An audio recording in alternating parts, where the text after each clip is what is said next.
You've never been on a real mission. Kyle said it in front of the entire dinner table while my husband's family laughed awkwardly and raised their glasses. I didn't argue. I simply reached for my water. Then the older man at the head of the table set down his fork and asked, "What was your operational call sign? Why did my answer make Kyle's smile disappear?"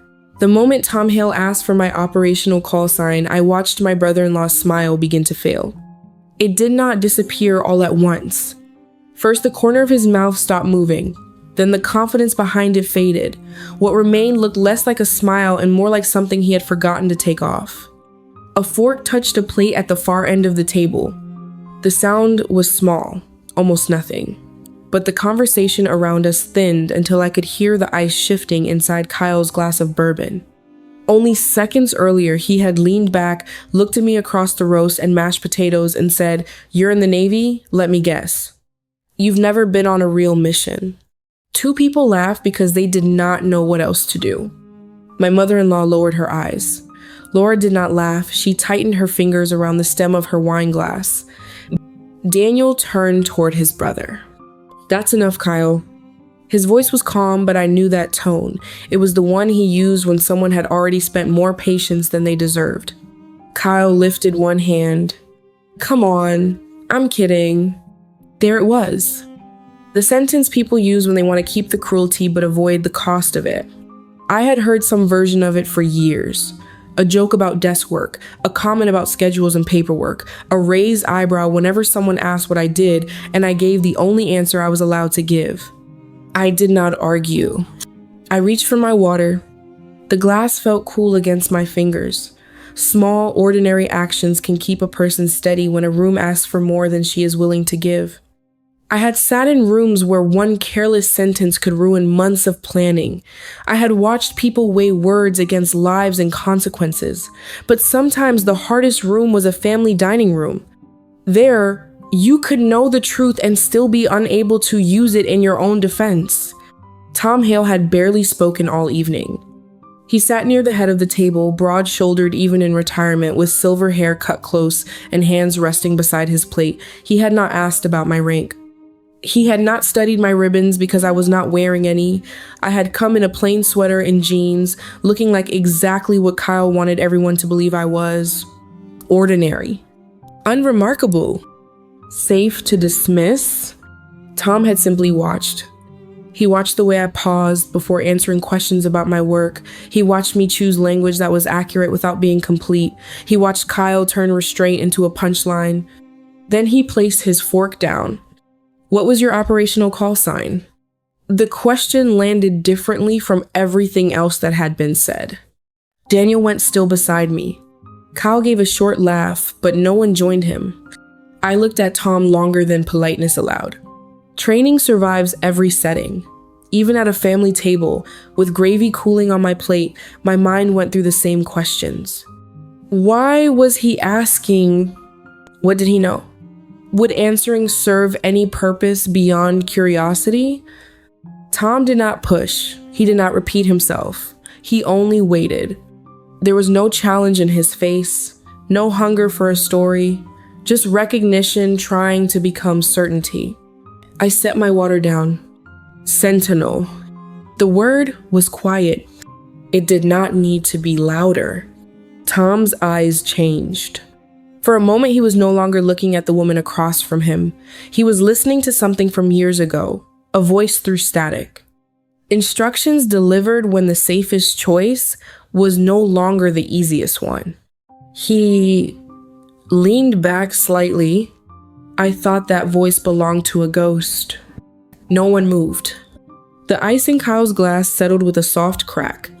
Tom was not saying he thought I had died. He had known Sentinel only as a voice over a secure channel. Then the voice had vanished from the places where men like him were used to hearing it. No photograph, no family name, no story passed around a dinner table. Just the name that had stopped appearing. Kyle looked from Tom to me, trying to find the joke he had somehow missed. He was still smiling, but now he was studying me. Measuring me, looking for the edge of something he had not known was there. That was the first moment I understood he would not let this go. Kyle could handle losing an argument. What he could not handle was discovering that the room contained a truth he could not rank, compare, or control. He did not yet understand what sentinel meant. To understand why that one word changed the table, I have to take you back 2 hours, to the moment Daniel and I pulled into his parents' driveway. At the time, I still believed the worst part of the evening would be listening to one more story about Kyle. I had no idea Tom's question would start a chain of choices. Choices that would eventually cost Kyle the one thing he valued most. 2 hours earlier, Daniel turned off the engine and stayed behind the wheel for a moment. We had driven from Norfolk to Virginia Beach with a bottle of Pinot Noir and a bakery box on the back seat. His mother had asked us to bring dessert. I had picked up an apple tart on the way home from work, then changed into a plain gray sweater and jeans. There was nothing about me that evening that suggested rank or 17 years in uniform. That was fine with me. I had just finished several long watch rotations at a coordination center, the kind of week where coffee went cold before you remembered it existed, and every hour ended with another urgent message. When Daniel's mother asked how work had been, I already knew my answer. Busy. That word covered more ground than most people realized. Daniel looked through the windshield at the warm light coming from his parents' living room. Kyle's in one of his moods. I picked up the wine. Which one? The one where every conversation becomes a promotion board. I laughed because he was not wrong.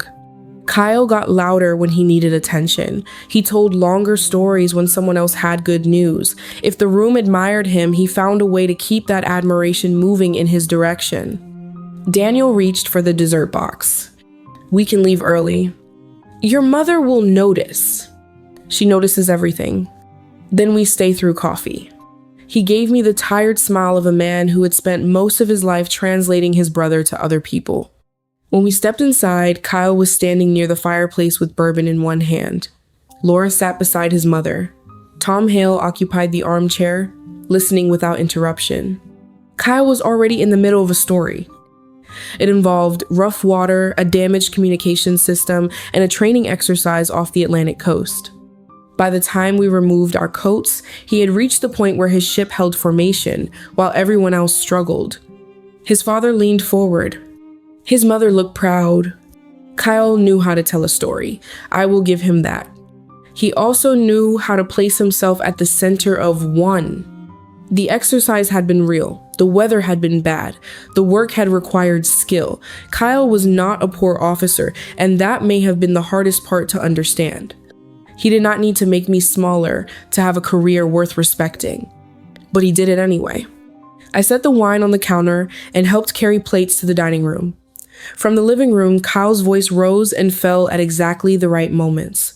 There were waves, commands, machinery, risk. People could picture his work. Mine was harder to turn into a dinner story. My work happened in rooms without windows. It happened through screens, timelines, coordinates, and voices coming through headsets. It happened between what people wanted to do and what the information said they should do. When dinner began, Kyle finished his story to approving nods. His father asked one more question. Laura smiled, but there was tension around her mouth. She had heard the story before. Then Daniel's aunt looked toward me. What are you working on these days, Rebecca? I gave her the answer I had practiced. Operational planning, mostly coordination. Kyle took a drink. So schedules and PowerPoints. The line sounded harmless enough. A few people laughed softly. Family tables often reward the person who speaks with the most confidence. I smiled once and let it pass. Coordination was one of those words people misunderstood because it sounded quiet. Sometimes it meant deciding which route could not be used. Sometimes it meant telling one unit to wait 6 more minutes while another changed position. Sometimes it meant looking at the same information as everyone else and being the person willing to say no. Before a ship changed course, before a helicopter lifted off, before a team received the order to come home, someone sat in front of a screen and accepted responsibility for the decision. People called that desk work because they could not hear the consequences. I did not explain any of that. Not because Kyle was right, because the details were not mine to pass around between the roast and the dinner rolls. Daniel glanced at me. He knew the difference between silence and agreement. His jaw tightened, then relaxed. For years, he had tried to keep peace in that house. I had helped him. We told ourselves that refusing to react made Kyle's comments smaller. Looking back, I think our silence made them easier for everyone else to accept. Kyle kept talking.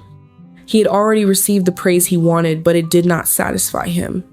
Then his eyes shifted toward me. I recognized the look. The room had given him the role he wanted. Now he needed someone to stand below it. Once again, that someone was going to be me. You already know the word I gave Tom was sentinel. What you do not know is what happened in the seconds after I said it. Tom sat a little straighter. Daniel looked at me, but he did not ask a question. That mattered more than anyone at the table understood. Kyle gave a short laugh and said the name sounded dramatic. No one laughed with him this time. Laura reached for the safest subject she could find and asked my mother-in-law about dessert. Plates moved, glasses were lifted, people tried to make the room ordinary again. It did not work. Tom kept his eyes on me for another moment. Then he said, "We should talk sometime." "If there is a reason to," I said. The words were plain, but both of us understood them. People often think secrecy is about silence alone. They imagine a locked drawer, a missing name, a location left out of a story. The harder part is living beside people you love while they know only the version of you that you are allowed to show. Sometimes that incomplete version becomes the only version they believe exists. Tom did not ask me for more. He did not offer clues or try to impress the table with what he might know. He simply nodded and let the conversation move on. Kyle did not.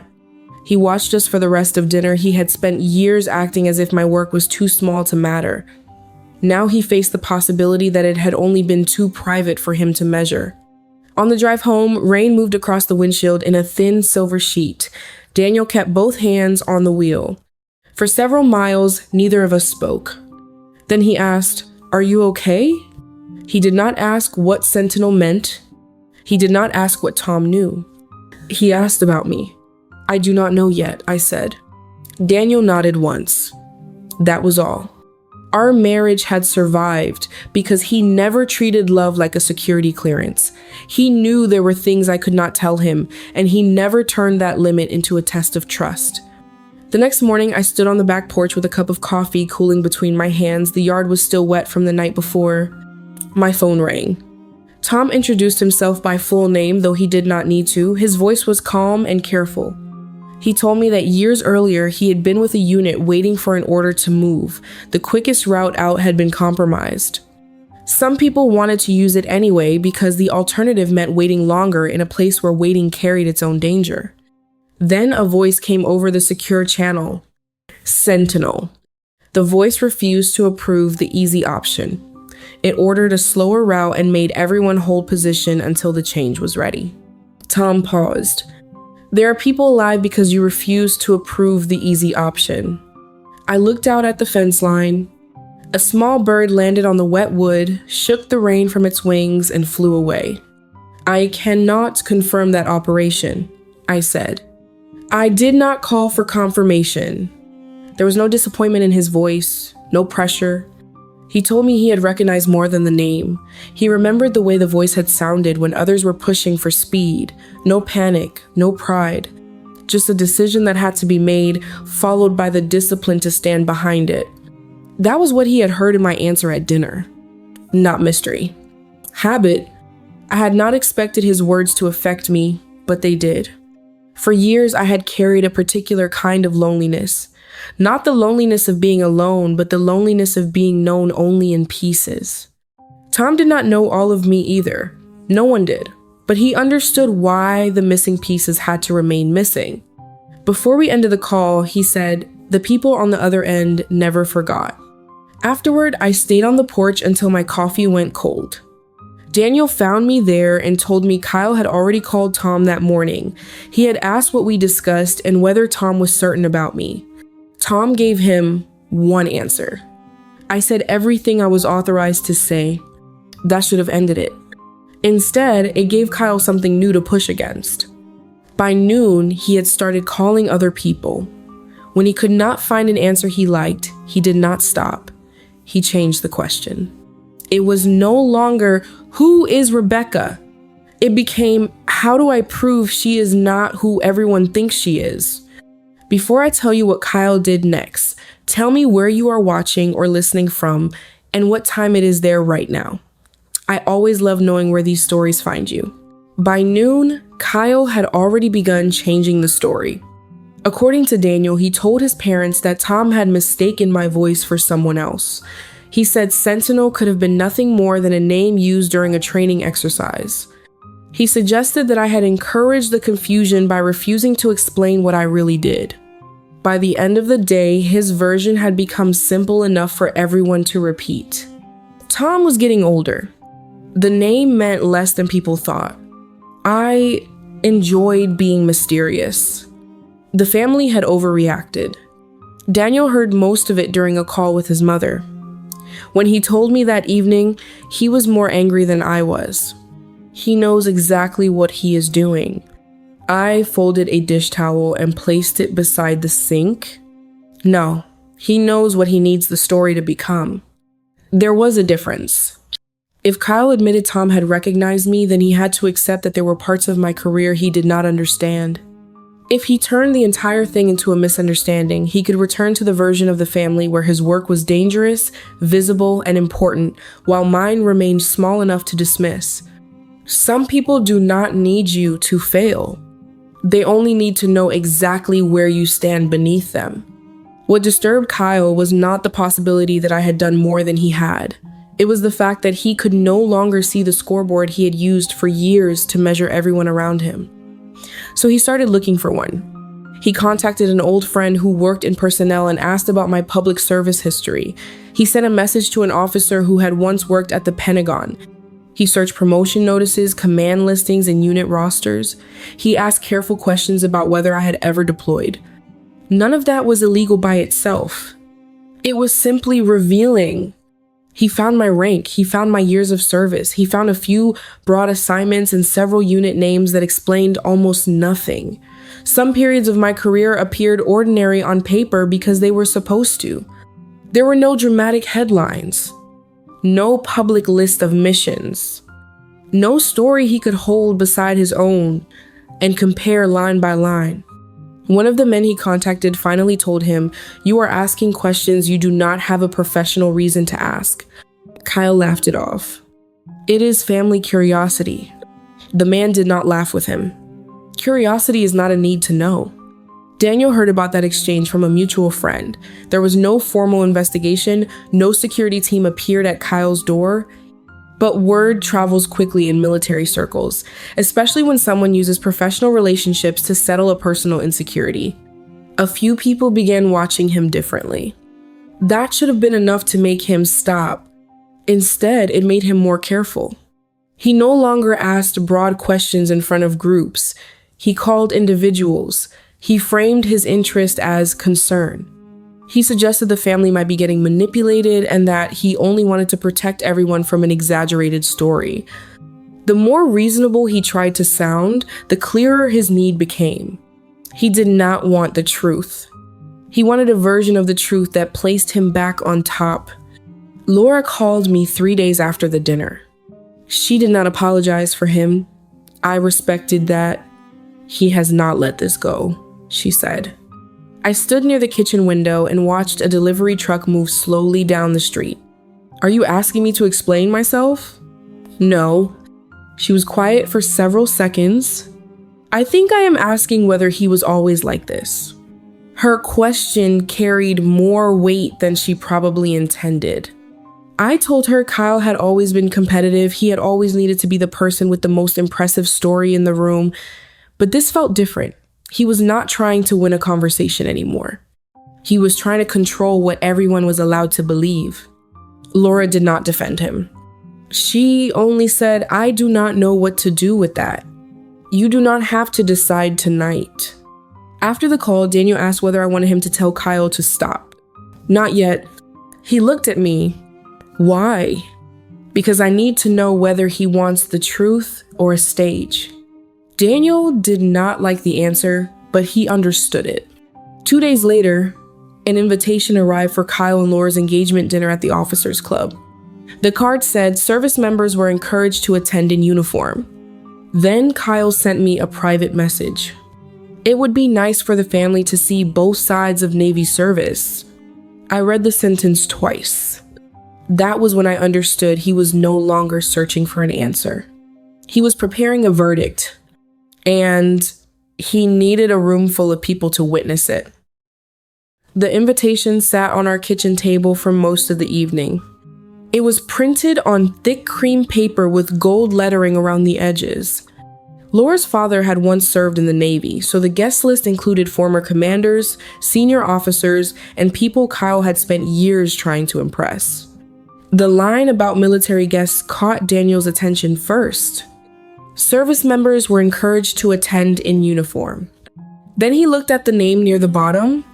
Kyle has talked about Rear Admiral Cole for years. I knew that Kyle had attended one of Cole's briefings early in his career. After that, he repeated the Admiral's comments at family dinners as if he had been invited into the man's confidence.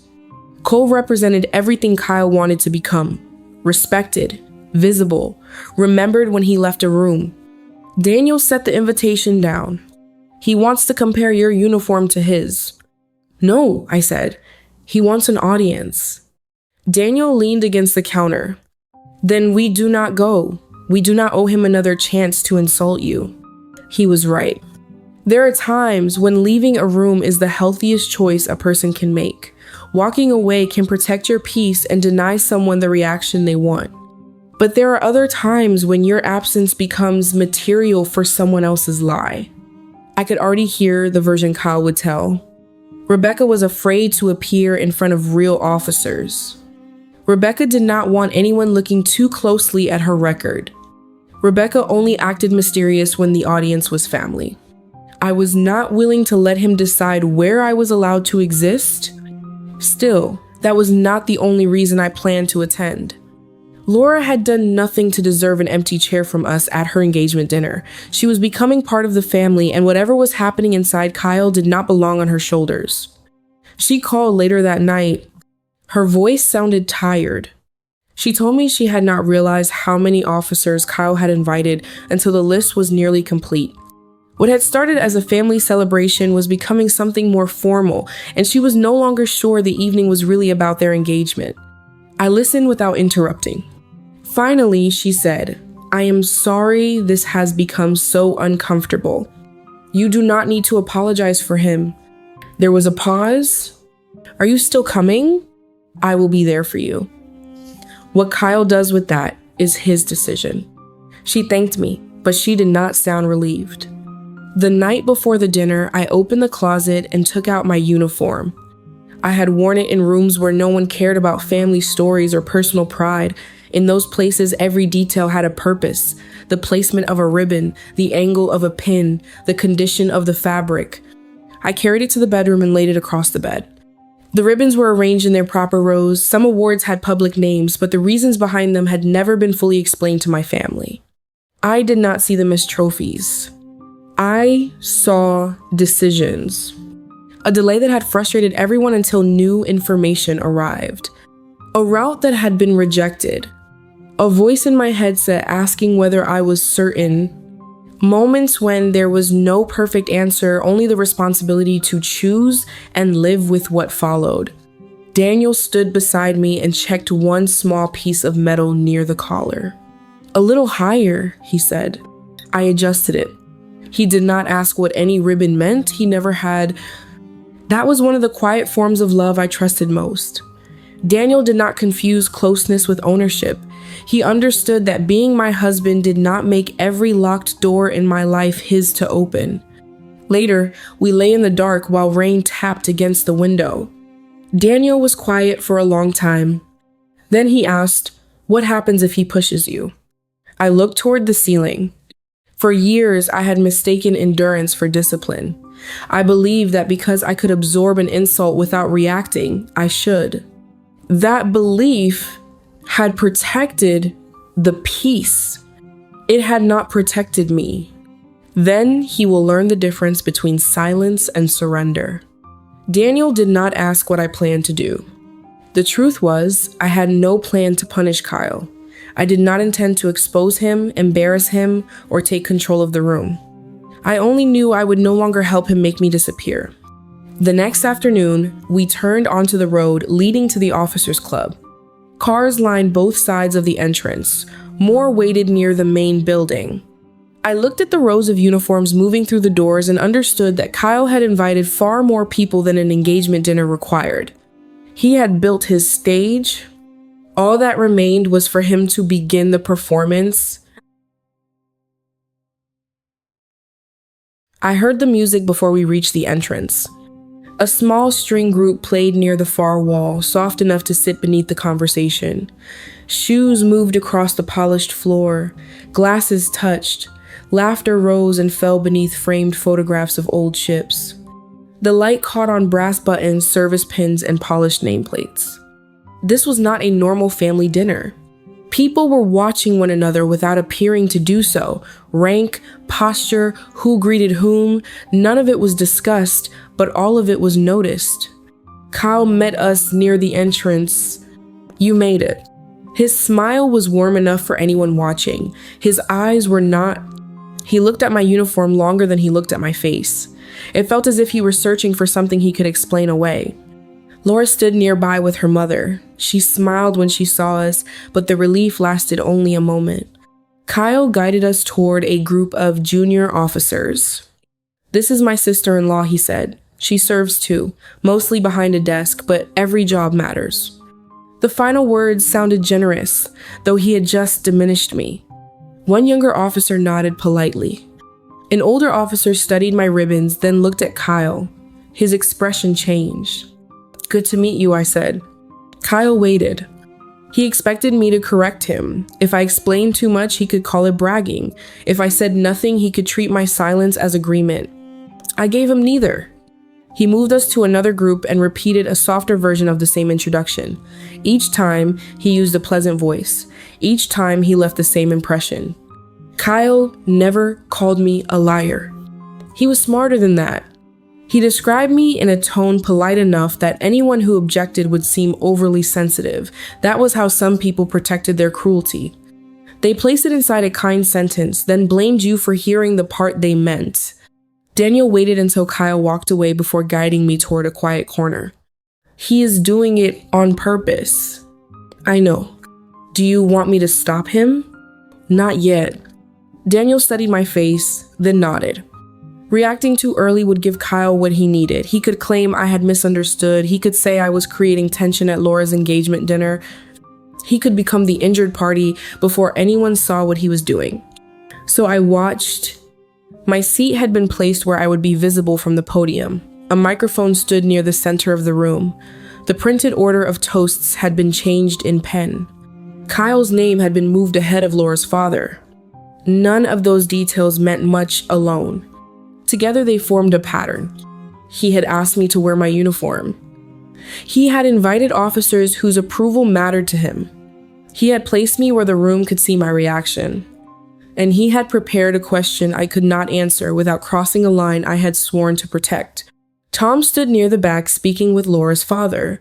When our eyes met, he gave me a small nod. Nothing more. He understood that recognizing me did not give him the right to turn me into a public story. Then the room shifted. Rear Admiral Cole had arrived. The music continued, but conversations thinned near the entrance. People straightened, heads turned. No one announced him. They did not need to. Kyle changed instantly. His shoulders went back, his voice lowered. He stepped toward the Admiral with the eagerness of a man approaching the future version of himself. Cole shook his hand and listened to a welcome. Then his gaze moved past Kyle and found me. He stopped for less than a second. I gave him a small nod. He returned it. That was all. He did not cross the room or call my name. He understood the evening belonged to Laura and Kyle, and he had no reason to make me the center of it. Kyle noticed the exchange. I saw the question enter his face, then disappear beneath an explanation he preferred. Two officers had acknowledged each other, nothing more. For a moment, He smiled again. He believed his plan was still intact. Later, Laura approached him near the microphone. Her voice was low, but I was close enough to hear, "What are you planning?" Kyle glanced toward me. "I am clearing something up. Tonight is not about Rebecca. It will take 30 seconds. Laura looked at him as if she had just realized how much he was willing to sacrifice for those 30 seconds. After dessert, Kyle stood. He held a wine glass in one hand and tapped a spoon lightly against it. The conversation stopped. "Before we get to the happy part, there is something I think everyone in this room deserves to have cleared up." Daniel's chair began to move beside mine. I placed my hand on his wrist. "Let him finish," I said. Kyle turned toward me. He smiled like a man who believed he had locked every door. Kyle remained beside the table, one hand around his wine glass and the other resting near the microphone. "Before we get to the happy part, there is something I think everyone in this room deserves to have cleared up." Daniel's chair shifted beside me. I placed my hand on his wrist. "Let him finish."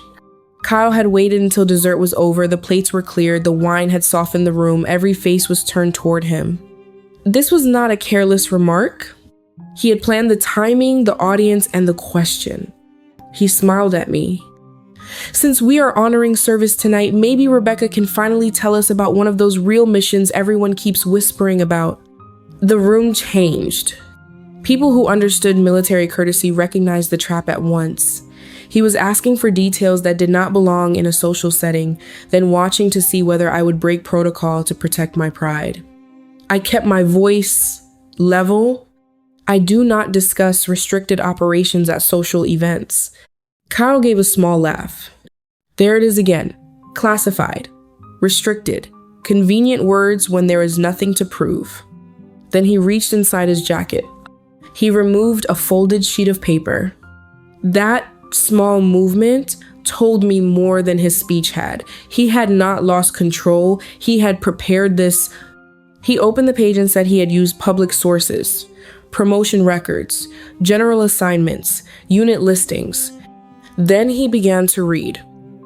17 years of service, planning staff, liaison work, shore assignments, not one public record of a combat deployment. He raised the paper so the room could see it. "So maybe someone here can explain why we are all supposed to pretend she is some kind of legend." A few guests looked down at their tables. An older officer near the wall narrowed his eyes. Tom said nothing, but his attention moved toward Rear Admiral Cole. I did not reach for the paper. I did not explain each line. A public biography is not a complete operational record. You know that.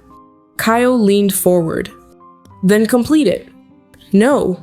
He turned toward the room almost before the word left my mouth. "Exactly. There are people who do not need to prove you are lying. They only need to place you in a situation where honesty looks like avoidance." Kyle was not testing the truth. He was using principles he knew I would not break and presenting them as weakness.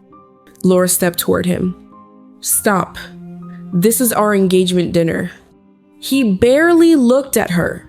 He said he was clearing up something his family had been lying about for years. Daniel stood. His voice stayed calm, but the anger beneath it was clear.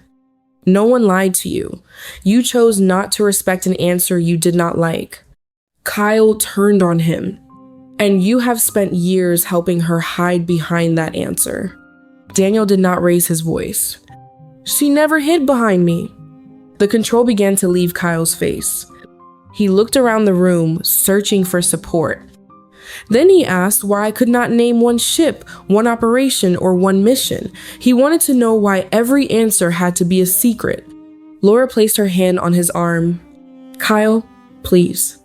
He moved her hand away. It was not violent. That almost made it worse.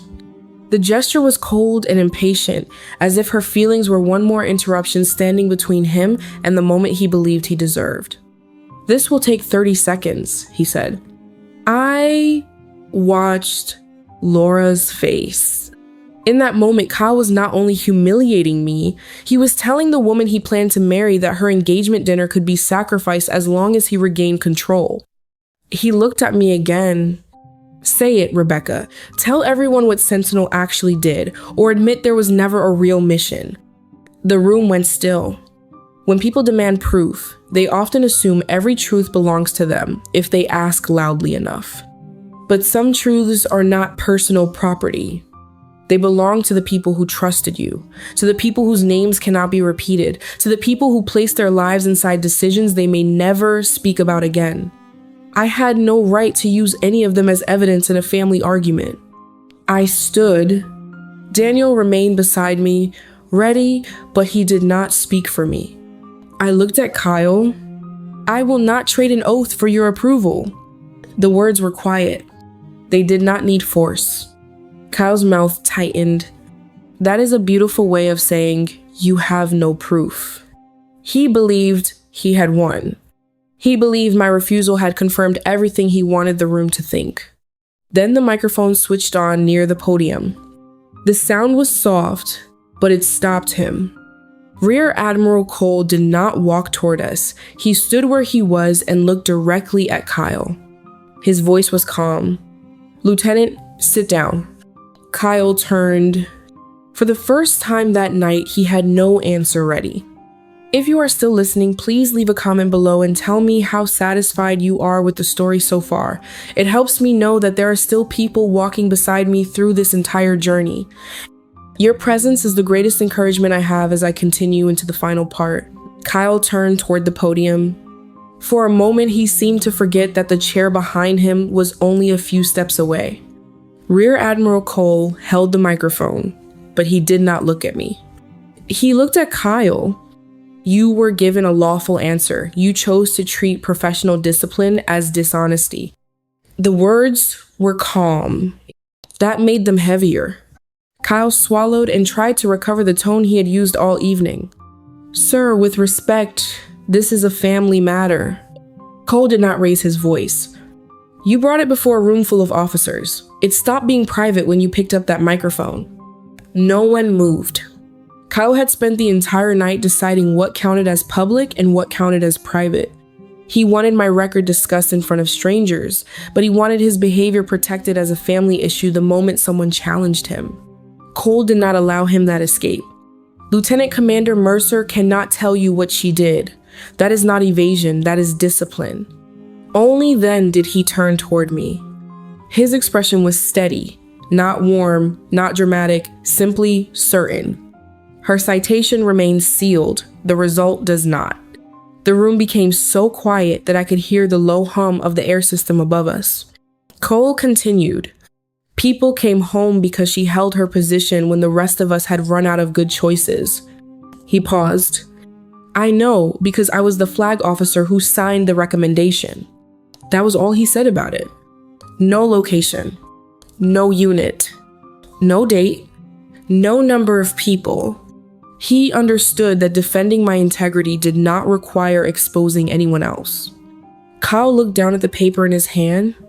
A few minutes earlier, he had held it like evidence. Now it looked like something else. A confession. Not that I had hidden the truth, but that he had mistaken the edge of what he could see for the whole shape of my life. Tom stood first. He did not clap. He brought himself to attention and gave me a formal salute. An older officer near the wall rose next. Then another. Chairs moved slowly across the floor as more people stood. There was no cheering, no burst of applause, just the quiet movement of men and women who understood what had been said and what had been left unsaid. I had imagined moments like that before. Not the room, not the uniforms, the feeling. I thought the truth would feel like victory when it finally reached the surface. It did not. What I felt was relief, and beneath it, exhaustion. I was watching my family pay for a fight I had never asked to join. Laura stood only a few feet from Kyle, her face pale and still. Daniel let out a slow breath beside me. My in-laws looked as if they had aged during the last 10 minutes. Kyle had wanted the room to measure us. Now the room was measuring him. That did not make me happy. There is a difference between being proven right and wanting another person destroyed. I wanted the first, I had never wanted the second. Watching Kyle shrink beneath the judgment of the room did not erase the years behind us. It only revealed their cost. Cole lowered the microphone slightly. You never owed this room an explanation. Thank you, sir. My voice sounded steadier than I felt. Then I looked at Kyle. His glass sat untouched near the edge of the table, the folded paper hung at his side. All evening he had believed the missing details made me weak. Now he understood that the missing details were the boundary he had no right to cross. No, I said. I did not. Laura removed her hand from the back of Kyle's chair. She did not make a scene. She did not take off her ring or raise her voice. She only said, I need some air. Her mother followed her toward the door. Kyle took one step after them, then stopped. Perhaps he knew that anything he said in that moment would sound like one more attempt to explain himself. Daniel moved as if he meant to confront him. I touched his arm. Not here. The evening had already been taken from Laura once. I would not help Kyle take the rest of it. Cole returned the microphone to its stand. Tom sat down. One by one, the others followed. The room did not return to normal. Conversation started again, but more softly. People looked toward Laura's empty chair. A few guests avoided Kyle completely. Others offered him the brief, controlled nod people use when courtesy is all that remains. In the matter of minutes, he had lost the thing he believed he was protecting. Not his rank, not his uniform. His standing in the eyes of the people whose respect mattered most to him. But the real consequences did not begin when the room stood. They began when everyone sat down and no one looked at Kyle the way they had before. The real consequences began after everyone sat down. Kyle looked toward the door where Laura had disappeared. For 1 second, he seemed ready to follow her. An older commander who had once supervised him stepped into his path and placed a hand on his shoulder. Give her space. Kyle shook his head. I need to explain. The commander looked at him for a long moment. You have spent the entire night explaining. Start listening. Kyle did not answer. Daniel and I left a few minutes later. The cold air outside felt cleaner than the room we had just walked out of. Neither of us spoke until we were inside the car. Daniel started the engine, but did not pull away. His hands stayed on the steering wheel. I should have stopped this years ago. You defended me tonight. He looked straight ahead. Tonight should not have been necessary. I understood what he meant. For years, both of us had treated Kyle's behavior like weather. Unpleasant, predictable, and easier to endure than challenge. We told ourselves that keeping the peace was the mature choice. But peace built on one person swallowing every insult is not peace. It is permission. Daniel had not caused Kyle's behavior. Neither had I. Still, we had given him more room than he deserved. On the drive home, I did not feel triumphant. I felt tired. Public humiliation rarely stops with the person it targets. Kyle had aimed the entire evening at me, but Laura was the one who left in tears. His parents had to watch their son ruin a celebration they had spent months preparing for. Daniel had to stand across from his own brother and realize silence had become part of the problem. The ego often sends its bill to people who never agreed to join the fight. By the next morning, Laura had moved back in with her mother. The wedding was not canceled, but every plan was placed on hold. She told Daniel that she needed distance before she could decide whether the man she saw at the officers' club was someone she could trust with a marriage. She did not ask anyone to carry messages between them. She did not ask me to reassure her. For once, the burden stayed where it belonged. Kyle had created the damage, and Kyle would have to face it without using the rest of us as a bridge back to comfort. Kyle's parents did not call to explain that he had been joking. That was new. His mother spoke to Daniel once and said only, "We should have stopped making excuses for him." His father was quieter. According to Daniel, he had watched the entire scene from his seat and had not found a way to forgive himself for staying there. Kyle also had to correct several stories he had already told. He called 2 relatives and admitted that Tom had not been confused. He contacted one officer and acknowledged that my record was not evidence of dishonesty. He did not do any of it willingly at first. He did it because the people involved had heard what Rear Admiral Cole said, and the old version could no longer survive. A few days later, Kyle was called into a private meeting with the senior officer. There was no hearing, no dramatic investigation, no sudden end to his career. The conversation was quieter than that and probably more painful. The officer told him that using professional contacts to search for personal information showed poor judgment. He reminded Kyle that a clearance did not create the right to satisfy private curiosity. Your clearance is not a family research tool. Kyle was not stripped of rank, but he was told that judgment and leadership had to be rebuilt through conduct.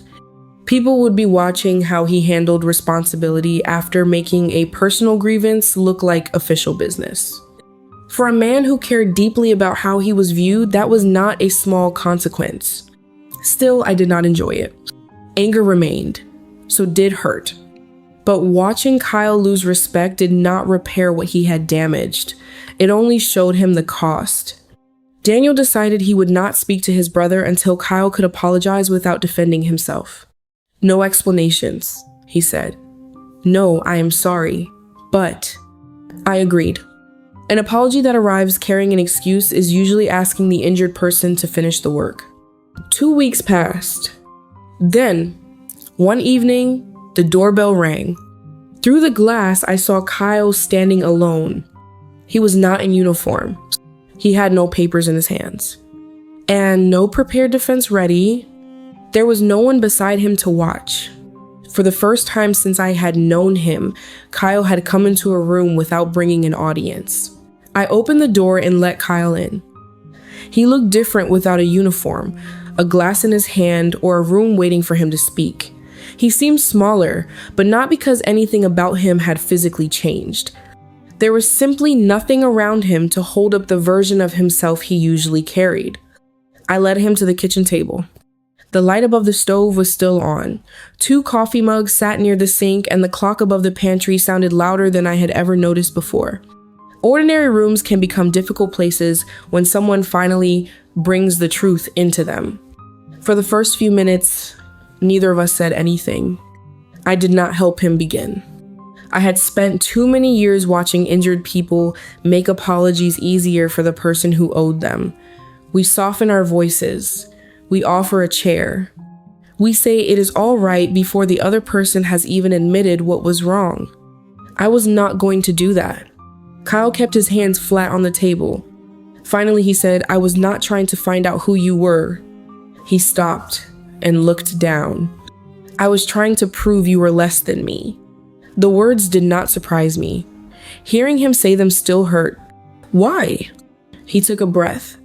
Kyle said he had always needed to be the most successful person in the family, not because anyone had demanded it, but because he had decided that was how he would know he mattered. When people treated him like the one doing the real work, he felt safe. When they laughed at his stories, he felt important. When they looked at me as the quiet person with a desk job, the order of the room made sense to him. "I built my place in this family by deciding where everyone else stood," he said. Then Tom recognized the name Sentinel.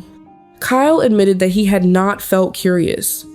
He had felt threatened. For the first time, there was a part of the family story he could not control.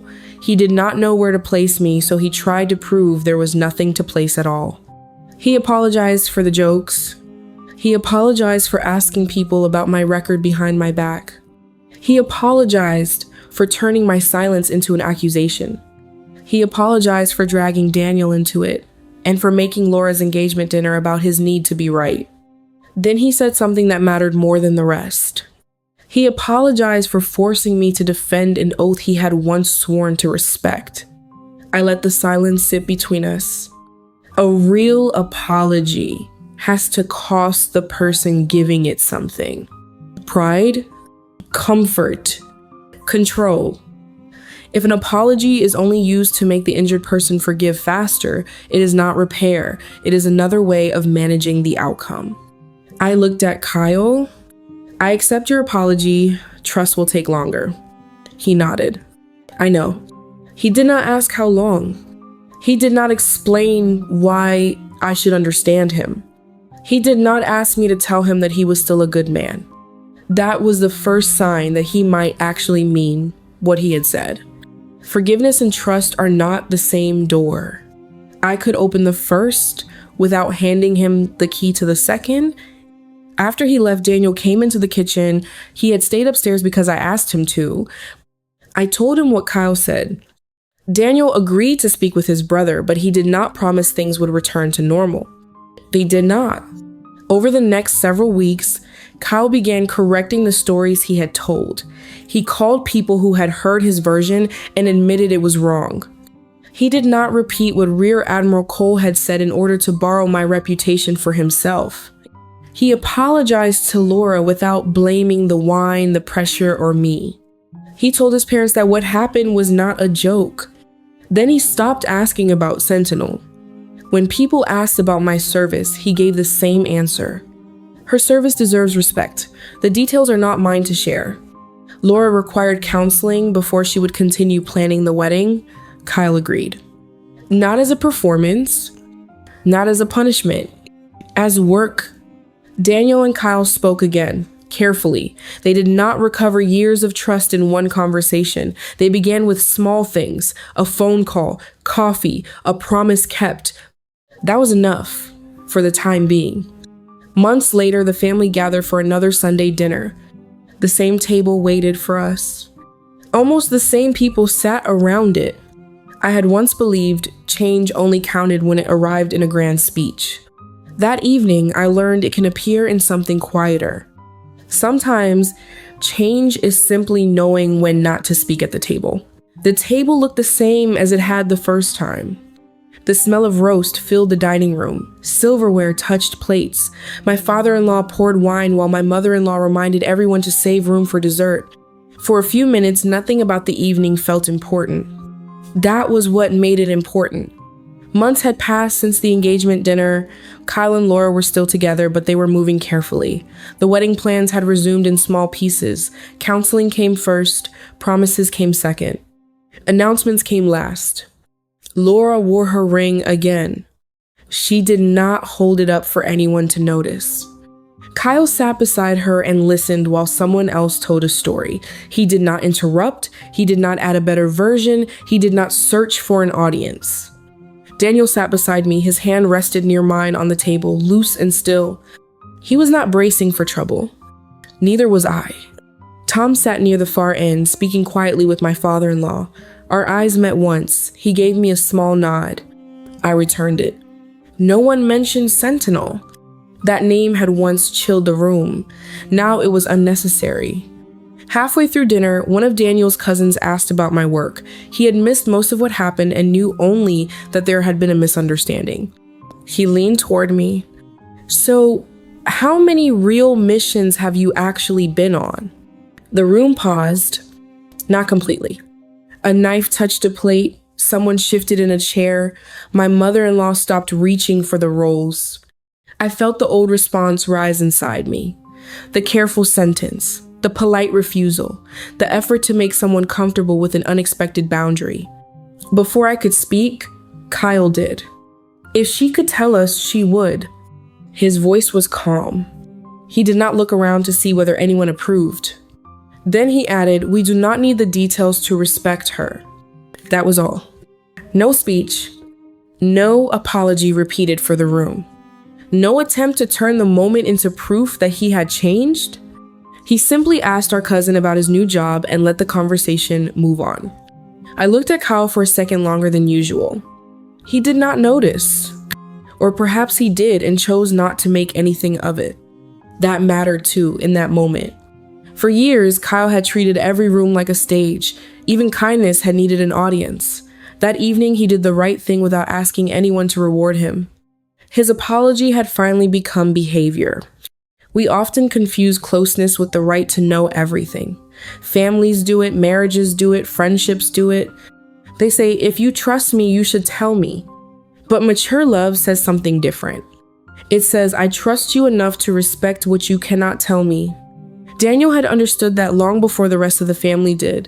He never asked for the parts of my life that were not mine to give. He only asked whether I was all right when those hidden parts became heavy. Now the room was learning the same lesson. I did not need my family to understand every version of me.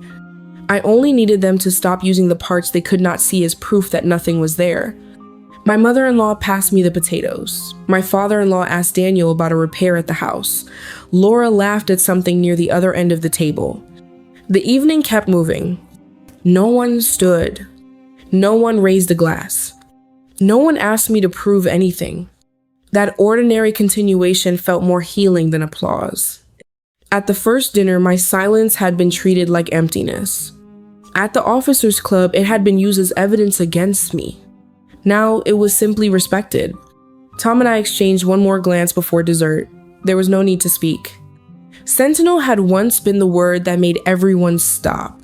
Respect was what allowed us to continue. Later, Daniel and I walked to the car beneath a clear night sky. The porch light faded behind us as we pulled away. For a while, we listened to the tires against the road.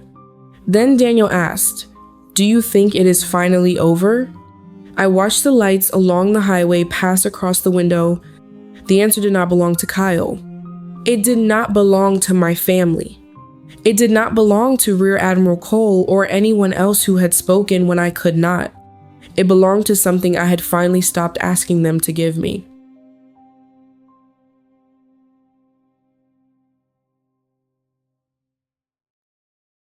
Daniel's questions stayed with me as the highway lights moved across the windshield. "Do you feel seen now?" I did not answer right away. For most of my life, I had treated being seen as the same thing as being understood. I thought that if people knew enough, if they had the right facts, they would finally stop reducing me to whatever version made them comfortable. But that night, I understood something simpler. I feel respected. Daniel glanced at me, then back at the road. Is that different? More than I used to understand. Being fully seen is not always possible.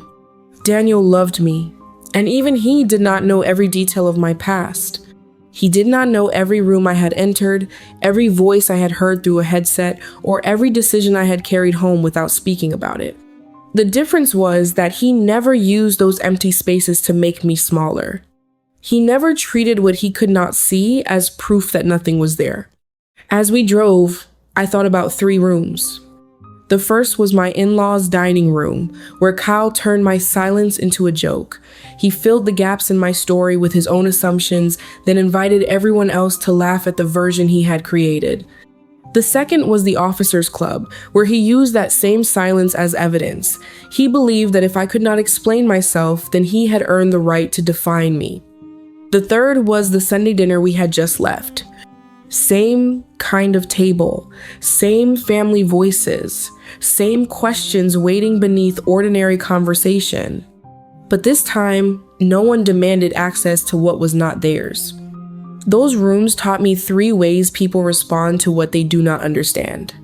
Some mock it, some try to control it, some choose to respect it.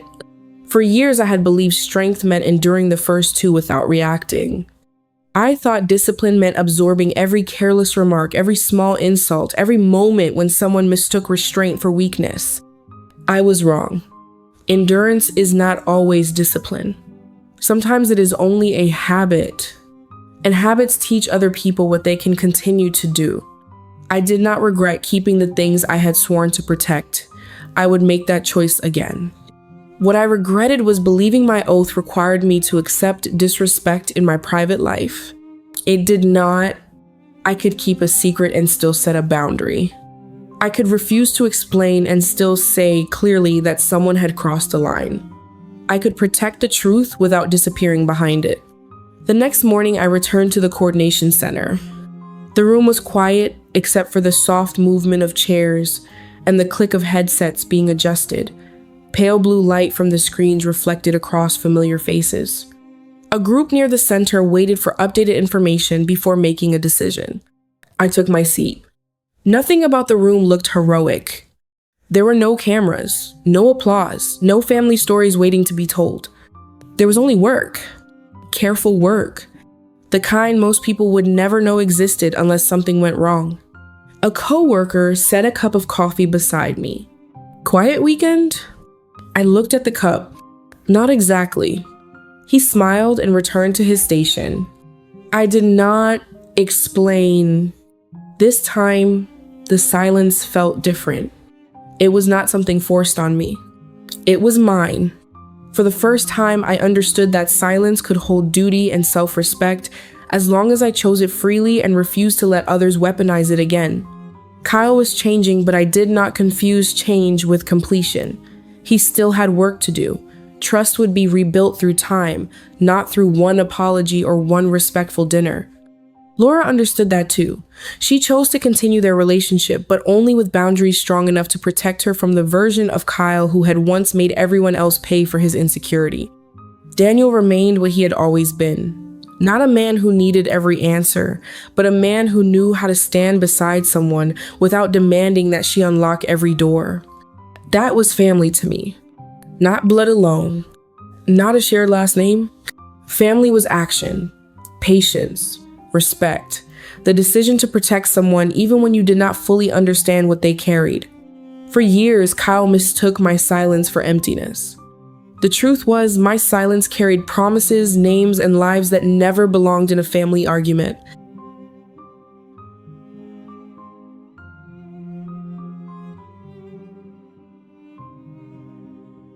What did you think of Rebecca's decision to protect her oath while finally standing up for herself?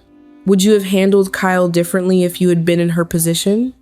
Share your thoughts in the comments. I read every one of them, and I would truly love to hear your perspective. If this story gave you something to think about, please leave a like, share it with someone you care about, and subscribe so you never miss the stories still to come. Until we meet again in the next story. We are Honor Family Radio, sharing stories that walk beside you through the years and help you rediscover peace, courage, and strength within your heart.